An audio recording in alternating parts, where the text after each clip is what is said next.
कहानी की शुरुआत एक शादीशुदा जोड़े से होती है जो काफी समय से बच्चा पैदा करने की कोशिश कर रहे थे और आखिरकार उनके घर में कुसुओ नाम के एक बच्चे ने जन्म लिया। पर ये कोई मामूली बच्चा नहीं था। कुसुओ कुछ खास शक्तियों के साथ पैदा हुआ था जिनके चलते वो सिर्फ 10 दिन में बोलना सीख गया और उसकी इन शक्तियों को देखकर उसके माता पिता भी काफी चिंता में पड़ गए। लेकिन इस सब के बावजूद भी उन्होंने कुसुओ को किसी लैब में भेजने की बजाय खुद ही पालने का फैसला किया, जिसके चलते उसका बचपन तो काफी आराम से बीत गया। पर जैसे जैसे कुसुओ बड़ा होता गया उसकी ये शक्तियाँ उसके लिए श्राप बन गई, क्योंकि वो इन शक्तियों का इस्तेमाल ना तो कसीनो में पैसे जीतने के लिए कर सकता था और ना ही किसी लड़की का दिल जीतने के लिए। और साथ ही कुसुओ को हमेशा ये डर लगा रहता था कि कहीं कोई उस पर शक ना करे और इसी के चलते वो कभी भी अपनी शक्तियों का इस्तेमाल अपने फायदे के लिए नहीं कर पाता था। साथ ही उसकी शक्तियाँ इतनी ज्यादा ताकतवर थी कि उसे अपने सर के ऊपर 2 एंटीना लगाने पड़ते थे ताकि वो अपनी शक्तियों को काबू में रख सके, क्योंकि अगर वो ऐसा नहीं करता तो शायद वो अनजाने में ही पूरे शहर को तबाह कर देगा और किसी का ध्यान उसके इन एंटीनास पर ना जाए। इसलिए वो अपनी शक्ति से सभी लोगों को हिप्नोटाइज कर देता था ताकि कोई उसके एंटीनास के बारे में पूछे ही ना। तभी एक दिन उसके स्कूल में टीचर ने ऐलान किया कि पीके हाई स्कूल फेस्टिवल का आयोजन अगले महीने होने वाला है और सभी बच्चों को इस फेस्टिवल के दौरान तमीज से रहने की हिदायत दी जाती है और ऐसा ना करने पर अगले साल से सभी इवेंट्स को बंद करने की चेतावनी दी गई। वैसे तो कुसुओ को इस इवेंट में कोई खास दिलचस्पी नहीं थी, पर इस इवेंट के दौरान वो हमेशा भीड़ से निकलकर अपने साथ कुछ समय बिता पाता था और वो किसी भी हाल में अपने इस टाइम को खराब नहीं करना चाहता था और इसीलिए उसने फैसला किया कि वो इवेंट के दौरान सभी बच्चों पर नजर रखेगा ताकि कोई गड़बड़ी ना हो। इधर टीचर की क्लास से निकलते ही हीरो नाम का एक स्टूडेंट सामने आया और उसने अपने आप को खुद ही क्लास मॉनिटर के तौर पर नियुक्त कर दिया और अब उसका कहना था कि उनकी क्लास इस इवेंट में ओरिगामी एग्जीबिशन करेगी। पर उसके इस आइडिया से क्लास के कई बच्चे सहमत नहीं थे, क्योंकि वो इस इवेंट में कुछ और दिखाना चाहते थे। क्लास खत्म होने के बाद निंडो नाम के एक लड़के ने पीछे से आकर कुसुओ की आंख कवर कर दी, जिसने कुसुओ को काफी हैरान कर दिया। असल में कुसुओ की शक्तियों की वजह से वो किसी भी इंसान का पता 200 मीटर दूर से ही लगा सकता था। पर निंडो एक अजीब सा दिखने वाला लड़का था जिसका दिमाग हमेशा खाली रहता और इसी के चलते वो बार बार कुसुओ तक बड़ी आसानी से पहुंच जाता। और अब वो कुसुओ के साथ स्कूल के एग्जीबिशन के लिए पत्थर ढूंढने जाना चाहता था, जिसमें कुसुओ को कोई दिलचस्पी नहीं थी। लेकिन इससे पहले कि वो निंडो को मना कर पाता तभी शान नाम का एक और अजीब लड़का वहां पहुंच गया। असल में शान को लगता था कि डार्क रीयूनियन नाम की एक सीक्रेट सोसाइटी पूरी दुनिया को तबाह करना चाहती है और ताकि कोई उन सब की बातें न सुन सके, इसीलिए वो निंडो और कुसुओ को स्कूल की छत पर ले गया, जहां उसने बताया कि उसे ऑर्गेनाइजेशन की तरफ से एक लेटर मिली है जिसमें इवेंट के दौरान स्कूल पर होने वाले हमले के बारे में लिखा हुआ था और अब वो चाहता था कि कुसुओ स्कूल को बचाने में उसकी मदद करे, जिसके लिए कुसुओ तैयार भी हो गया। लेकिन अंदर ही अंदर वो ये अच्छे से जानता था कि ऐसा कुछ नहीं होने वाला। इवेंट के एक हफ्ते पहले कुसुओ क्लास में अकेला बैठा था, तभी उसके कानों में कुछ लड़कियों की आवाज पड़ी जो उस वक्त कोकोमी नाम की एक पॉपुलर लड़की को मिस पी के कॉन्टेस्ट में हिस्सा लेने के लिए बोल रही थी, जिसके जरिए स्कूल की सबसे सुंदर लड़की चुनी जाती थी। और अपने आप को सबसे खूबसूरत समझने वाली कोकोमी ऐसा बर्ताव कर रही थी कि मैं तो इसके लायक ही नहीं हूँ, नहीं मैं कहाँ सुंदर हूँ, छोड़ो ना। वो बार बार अपनी किसी दूसरी दोस्त को हिस्सा लेने को बोल देती, पर जब कुसुओ ने उसका दिमाग पढ़ा तो वो तुरंत ही समझ गया कि कोकोमी ये सब सिर्फ इसलिए कर रही है क्योंकि वो जानती है कि वो बड़ी ही आसानी से ये कॉन्टेस्ट जीत जाएगी। उसका दिमाग पढ़ने के बाद कुसुओ ने कहा कि उसे कोकोमी में कोई दिलचस्पी नहीं है, पर वहीं दूसरी तरफ कोकोमी उसके पीछे पड़ी हुई थी, क्योंकि कुछ दिन पहले छुट्टियों के दौरान कुसुओ ने उसे बुरी तरह इग्नोर कर दिया था और कोकोमी बस अब ये जानना चाहती थी कि ये कौन है जिसने पू को पलट के नहीं देखा। दरअसल एक दिन उसने कुसुओ को हेलो कह दिया था, लेकिन उस पर ज्यादा ध्यान न देते हुए कुसुओ भी उसे छोटा सा हेलो देकर चला गया। और फिर जब अगली बार उसने कुसुओ को हेलो कहा तो इस बार तो कुसुओ ने उसे पूरी तरह अनदेखा कर दिया, जिसके बाद तो कोकोमी को अपनी आंखों पर भरोसा ही नहीं हो रहा था और इसीलिए वो तीसरी बार कुसुओ से मिलने के लिए गई। इस बार उसने कुसुओ को हाथ लगाकर हेलो करने का फैसला किया, पर जैसे ही वो उसे छूने के लिए आगे बढ़ी तो कुसुओ तुरंत ही साइड होकर वहां से गायब हो गया। और जब कोकोमी को वो कहीं भी नहीं मिला तो उसे लगने लगा कि शायद ये सब एक भ्रम होगा। और देखते ही देखते वो कुसुओ के बारे में कुछ ज्यादा ही सोचने लगी और फिर प्यार हो गया। उस दिन के बाद से वो कुसुओ के नजदीक आने की हर मुमकिन कोशिश कर रही थी, पर उसकी हर एक कोशिश बेकार हो जाती। फेस्टिवल की सुबह जब कुसुओ अपने माँ बाप के साथ खाना खा रहा था, तभी उसके हाथ से एक ग्लास टूट गया, जो उसकी माँ के मुताबिक एक अपशगुन था। पर कुसुओ को इन बातों पर भरोसा नहीं था और वो चुपचाप अपने स्कूल के लिए निकल गया, जहाँ इवेंट शुरू होने से पहले सारी क्लास सभी पत्थरों को देख रही थी जो बच्चों ने इकट्ठा किए थे। लेकिन उन सभी में सबसे अलग पत्थर एरन का था, जिसके ऊपर लाल रंग लगा हुआ था। और तभी कुसुओ को याद आया कि एरन एक पुराना अपराधी था, जिसे खुद को सुधारने के लिए स्कूल में भेजा गया था। और हो सकता था कि उसके पत्थर पर लगा हुआ लाल रंग कोई मामूली रंग नहीं, बल्कि असली खून हो। इसके बाद कुसुओ स्कूल कॉरिडोर में चला गया, जहां कोकोमी लगातार उसका पीछा कर रही थी। और अब उसका प्लान था कि उसे किसी भी तरह कुसुओ के साथ कुछ पल अकेले में बिताने थे। पर वो इस बात से अनजान थी कि कुसुओ उसके दिमाग में चल रहे सभी प्लान्स को पहले से ही जानता है। तभी कोकोमी ने कुसुओ से बात करने की कोशिश की, पर उसी वक्त कोकोमी का एक बहुत बड़ा फैन क्लब भी वहां पहुंच गया और उसके फैंस ने उससे पीके ब्यूटी कॉन्टेस्ट में हिस्सा लेने की रिक्वेस्ट करना शुरू कर दिया। और इसी शोर का फायदा उठाकर कुसुओ चुपचाप वहां से निकल गया, जिसके बाद उसने खुद को एक मैजिक शो में टेलीपोर्ट कर लिया, जहां एक स्टूडेंट अपनी माँ के साथ मिलकर एक जादू दिखाने वाला था। और ये बात सुनकर कुसुओ को लगा कि शायद इसमें कोई गलती भी हो सकती है, और इसीलिए उसने अपनी शक्तियों का इस्तेमाल करने का फैसला किया। जादू की शुरुआत से पहले उस स्टूडेंट ने बताया कि असल में वो खुद को चेन से बांधकर उस लकड़ी के बक्से में बंद करने वाला था, जिसके बाद उसे 3 मिनट में वहां से गायब होना था, क्योंकि ठीक 3 मिनट बाद उसकी माँ उस बक्से में ब्लेड्स घुसाने वाली थी। कुसुओ को डर था कि इसमें कुछ गलत ना हो जाए, और इसीलिए वो खुद टेलीपोर्ट होकर उस बक्से में पहुंच गया। पर तब तक वो स्टूडेंट वहां से गायब हो चुका था।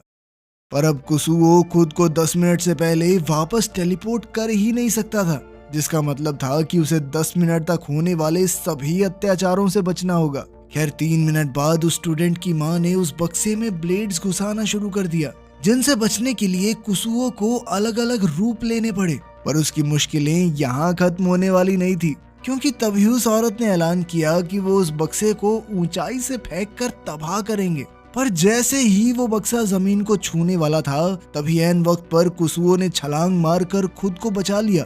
पर वो औरत अभी भी रुकने वाली नहीं थी और उसने ऐलान किया कि वो लोग उस बक्से में आग लगाएंगे, जिससे बचने के लिए कुसुओ ने उस बक्से को अंदर से जमा दिया।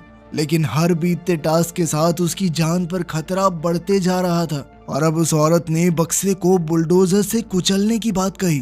पर जैसे ही वो बुलडोजर उस बक्से पर चढ़ने वाला था, तभी कुसुओ को एहसास हुआ कि 10 मिनट पूरे हो गए थे और उसने तुरंत ही खुद को बक्से से बाहर टेलीपोर्ट कर लिया। और उसी वक्त वो जादूगर भी वापस स्टेज पर आ गया, जिसने सभी लोगों का ध्यान अपनी तरफ खींच लिया। उधर कोकोमी ने भी अपने फैंस की बात सुनते हुए पीके ब्यूटी कॉन्टेस्ट में हिस्सा लेने का फैसला कर लिया था, लेकिन कंटेस्टेंट की तरह नहीं, एक जज के तौर पर, जिस वजह से काफी सारे लड़के नाराज थे, जिनमें से एक शान भी था। और इसीलिए वो भीड़ से निकलकर स्कूल के बैकयार्ड में चला गया, जहां उसकी मुलाकात डार्क रीयूनियन के एक आदमी से हुई, जो उसे अपने साथ ऑर्गेनाइजेशन के मीटिंग रूम में ले गया। वहां उसकी मुलाकात ग्रुप के लीडर मूनलाइट बटरफ्लाई से हुई, जिसने शान को बताया कि वो भी उन्हीं की ऑर्गेनाइजेशन का एक पुराना सदस्य है। उसकी ये बात सुनने के बाद शान ने खुलासा किया कि असल में वो डार्क रीयूनियन का सबसे खतरनाक और काबिल योद्धा था। पर जब उसे ऑर्गेनाइजेशन के असली मकसद के बारे में पता चला, तो उसे मजबूरन स्टोन ऑफ डायरेक्शन चुरा कर भागना पड़ा, जिसके बाद वो एक खुफिया जादू का इस्तेमाल करके शान के शरीर में घुस गया ताकि कोई उसे पहचान न सके। उसकी पूरी बात सुनकर लीडर ने उसे दोबारा से डार्क रीयूनियन का हिस्सा बनने को कहा, जिसके लिए शान ने साफ इनकार कर दिया। जिसके बाद लीडर ने उसे बताया कि असल में स्कूल के अंदर 7 स्फीयर बॉल मौजूद थी, जिनकी मदद से पूरे डार्क रीयूनियन को तबाह किया जा सकता है। और आज वो लोग खास तौर पर इन्हीं बॉल्स को तबाह करने के लिए आए थे। और ये बात सुनते ही शान ने उनसे पहले उन सभी बॉल्स को ढूंढकर तबाह करने का फैसला किया ताकि डार्क रियूनियन किसी और को नुकसान न पहुंचा सके। उधर हीरो ज्यादा से ज्यादा लोगों को मैराथन के लिए बुला रहा था कि तभी निंडो भी मैराथन में हिस्सा लेने के लिए पहुंच गया, क्योंकि जो भी इस रेस को जीतेगा उसे 10 मिनट तक कोकोमी को देखने का मौका मिलने वाला था। रेस में कोई जख्मी ना हो जाए इसलिए कुसुओ लगातार सभी पर नजर रख रहा था। पर थोड़ी देर बाद ही हीरो निंडो से जीतने के लिए सभी ट्रैफिक सिग्नल्स को तोड़ने लग गया, जिसकी वजह से कुसुओ को मजबूरन सभी ट्रैफिक लाइट्स और गाड़ियों को अपने हिसाब से बदलना पड़ा। और इस सब के बावजूद भी निंडो बड़ी ही आसानी से हीरो का मुकाबला कर पा रहा था और वो तो आराम से खाते पीते दौड़ रहा था। और वहीं दूसरी तरफ बेचारे हीरो की जान धीरे धीरे खत्म हो रही थी और अब उसने एक आखिरी चाल चलने का फैसला किया। जैसे ही वो फिनिश लाइन के पास पहुंचा तो उसने निंडो का ध्यान भटकाने के लिए साइड में कहा कि वो देख कोकोमी। इससे बेचारे निंडो का ध्यान भटक गया और हीरो रेस जीत गया। पर निंडो इस चीज से बिल्कुल खुश नहीं था और उसने सबके सामने हीरो पर एक पुरानी जुत्सु ट्रिक का इस्तेमाल कर दिया, जिसे देखकर सभी लोग बहुत हंसे। उधर स्कूल में एरन को अपने लॉकर में अपनी पुरानी गैंग की चिट्ठी मिली, जिसमें उन्होंने एरन को स्कूल के पीछे मिलने के लिए बुलाया। पर अब तक एरन काफी बदल चुका था और वो चुपचाप अपने साथियों के आगे से निकल गया। वो लोग उसे पहचान ही नहीं पाए। पर तभी शान 2 बॉल्स लेकर उन लोगों के सामने से गुजरने लगा और तभी उन्होंने शान से पूछा कि क्या वो किसी एरन नाम के लड़के को जानता है, जिस पर शान ने हंसते हुए तुरंत ही एरन की तरफ इशारा कर दिया, जिसके बाद उन गैंगस्टर्स और एरन के बीच में लड़ाई शुरू हो गई। उधर स्कूल में कुसुओ के दिमाग में अब भी इवेंट की टेंशन चल रही थी, पर इसके बावजूद भी उसे जबरदस्ती कोकोमी के साथ घूमना पड़ रहा था, जो अब उसके साथ हॉन्टेड हाउस जाना चाहती थी ताकि वो डर के मारे उससे चिपक सके। पर तभी निंडो ने भी उनके साथ जाने की बात कही, जिससे कोकोमी का ये चिपका चिपकी वाला प्लान थोड़ा खराब हो गया। हॉन्टेड हाउस में कोकोमी तो बहुत डर रही थी, पर कुसुओ को इस चीज से कोई फर्क नहीं पड़ रहा था, क्योंकि वो सभी बच्चों को आराम से देख सकता था। तभी एक बच्चे ने उन्हें डराने की कोशिश की, पर फिर वो निंडो की ठुड्डी देखकर बेहोश हो गया, जिसके बाद उन तीनों ने उस बच्चे का मेकअप खुद पर लगा लिया। हॉन्टेड हाउस से निकलने के बाद निंडो और कुसुओ मुंह धोने के लिए बाथरूम में गए, जहां निंडो ने कुसुओ के चश्मे चुरा लिए, जिस वजह से कुसुओ की एक शक्ति एक्टिवेट हो गई, जिसके चलते वो जिस किसी को भी देखता वो पत्थर का बन जाता। और इसका सबसे पहले असर भी निंडो पर ही हुआ और कुसुओ जानता था कि अब अगले 24 घंटे तक निंडो ऐसा ही रहने वाला है, और इसीलिए उसने निंडो को अपनी क्लास की रॉक एग्जीबिशन में रख दिया, जहां सभी लोग इतनी रियलिस्टिक मूर्ति देखकर काफी इम्प्रेस हुए। इसके बाद कुसुओ अपने लिए नए चश्मे ढूंढने में लग गया, और इस सब में उसने कई सारे और बच्चों को भी पत्थर का बना दिया। और जब उसे कोई दूसरा चारा नहीं दिखा तो वो चुपचाप जिम के स्टोर रूम में चला गया, जहां पहले से ही कोकोमी मौजूद थी। इधर कुसुओ को कुछ भी समझ नहीं आ रहा था और इसीलिए उसने कोकोमी को तुरंत बाहर जाने को कहा। तभी उसे एहसास हुआ कि एरन अभी भी बाहर लड़ रहा है, और उसने तुरंत ही खिड़की खोलकर एरन से उसके चश्मे मांगे, जिसके बाद उसने सारे गैंगस्टर्स को भी थोड़ा ठीक करके वहां से भगा दिया, ताकि टीचर्स को इस बारे में पता न चल सके। इस सब के बाद कुसुओ को लग रहा था कि शायद अब तो मेरी सारी टेंशन खत्म। पर तभी एक बार फिर से कोकोमी उसके सामने आई, और अब वो कुसुओ के साथ एक कपल गेम खेलना चाहती थी, जिसके लिए कुसुओ बिल्कुल भी तैयार नहीं था। पर तभी कोकोमी के फैन बॉयज ने वहां आकर कुसुओ को धमकाना शुरू कर दिया। अपनी बहन के साथ इतना क्यों घूम रहा तू? हाँ, ज्यादा समय मत बिताया कर उसके साथ, समझा, वरना गेम कर देंगे तेरी। ये सब देखकर कोकोमी ने उन लड़कों को चुप करवाने की कोशिश की, और उन सभी ने कुसुओ और कोकोमी का पीछा करना शुरू कर दिया, जिनसे बचने के लिए वो वापस जिम स्टोर में घुस गए। और उनके अंदर जाते ही उन फैन बॉयज ने कमरे को बाहर से बंद कर दिया। और कमरे के अंदर पहुंचकर जब कुसुओ ने कोकोमी का दिमाग पढ़ा तो उसे पता चला कि असल में ये सब उसी का प्लान था, ताकि वो दोनों एक साथ समय बिता सकें। ऊपर से कोकोमी ने ही मैराथन और एरन की लड़ाई करवाई थी, ताकि कुसुओ हर वक्त बिजी रहे और अपने दोस्तों के पास न जाए।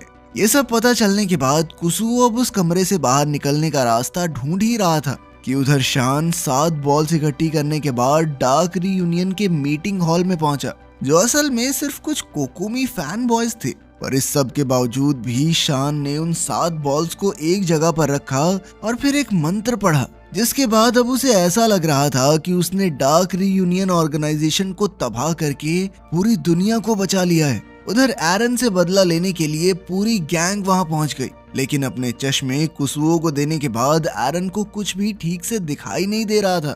पर जैसे ही वो लोग एरन पर हमला करने के लिए आगे बढ़े तो कुसुओ ने उन सभी को गायब करके समय में पीछे भेज दिया। पर अपनी शक्तियों का इतना ज्यादा इस्तेमाल करने के बाद कुसुओ के शरीर में अब जान खत्म हो गई थी और वो वहीं पर बेहोश हो गया, जिसके चलते उसकी शक्तियां भी कमजोर हो गई और अब कोकोमी को उसके सर पर लगे एंटीना दिखाई दे रहे थे और उसने अनजाने में एक एंटीना को बाहर निकाल दिया, जिसके बाद कुसुओ की शक्ति अब सीधा बाहर निकल रही थी, जिस वजह से पूरी दुनिया के सेंसर्स ने काम करना बंद कर दिया।